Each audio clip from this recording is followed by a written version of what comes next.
Sean, well done. It was looking a potentially tricky situation at 2-0 down, but you must be really pleased with how you turned it on in the second half of the match there. Yeah, pleased with how I finished. Obviously, they do say it's how you finish, not how you start. But I mean, I couldn't have really started much worse, And I think that's the thing at the moment. It's more of I'm sort of performing a public service, really. And I think, people don't realise that. I'm trying to make sure that people understand this is a tough game that we're playing.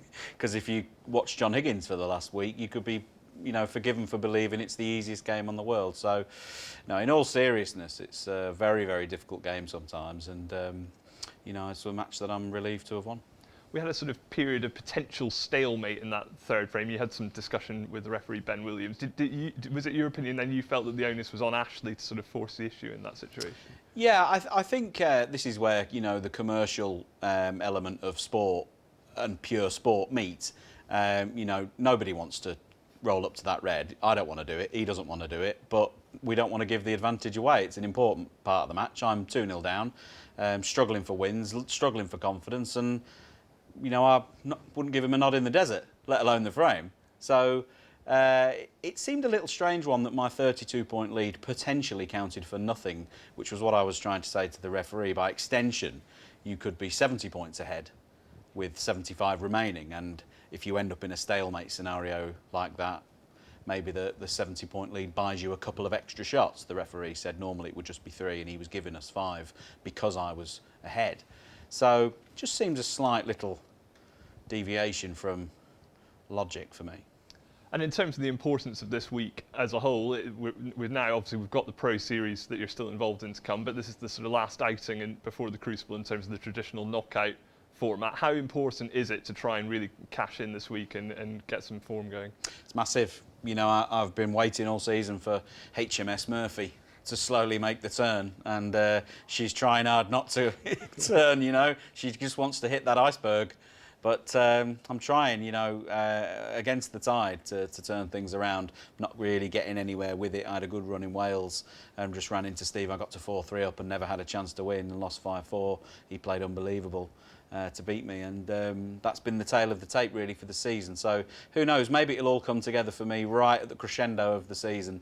I think there's still a mathematical chance of doing well here and doing well in the Pro Series and getting to Tour Champs. I think that's still on paper is possible, but we don't play on paper. And if that sort of mathematical outside chance doesn't come to fruition, there will be a decent chunk of time off now between now and the Crucible. On the other side of things, in terms of building the momentum, it's been a difficult season for you with being away from home so much and the difficulties with restrictions. Will that come as a bit of a relief to be able to be home and spend a bit of time with your family as well as get this kind of time on the practice table? I think so. I think Limbo Land's a tough place for anyone to be. We come over here, I can't just go home like everyone else can, and it's the same for everyone who doesn't live on this island. The same problem is faced by everybody. So it's a difficult time. I think myself and everyone I speak to at the moment seems to be running on fumes, with the restrictions that we're all under and the year that we've had. Who would have thought when the Tour Champs was cancelled a year ago in Llandudno that a year down the line we'd be in this scenario. I don't think anyone saw this coming, apart from the expert virologists. They probably knew. But listen, it's been a tough year, and it's a year that I can't wait to see the back of in terms of a season. And, I just hope that maybe there might be one last hurrah before we roll into the next season. And just finally, I've got to ask you, nobody's talking about it, but we've actually got the small matter of Stephen Hendry making a comeback tomorrow night with a night off. Will you be tuning in? What are you expecting from Stephen? I'd definitely be watching it. How could we not? Return of the King. Really, really looking forward to it. I know them both very, very well. I think there's been a bit of banter between them, good friendly banter. They would be a lot more mean-spirited on the golf course, I can assure you. The banter is severe. But make no mistake, they'll both want to win. I know this is a big match and a big marquee return for Stephen Hendry, but he won't want to walk out there and be made to look silly. So I think he'll be trying his very, very best. I know Matt's going to give it everything he's got, and rightly so, is the main focus of the first round of this tournament.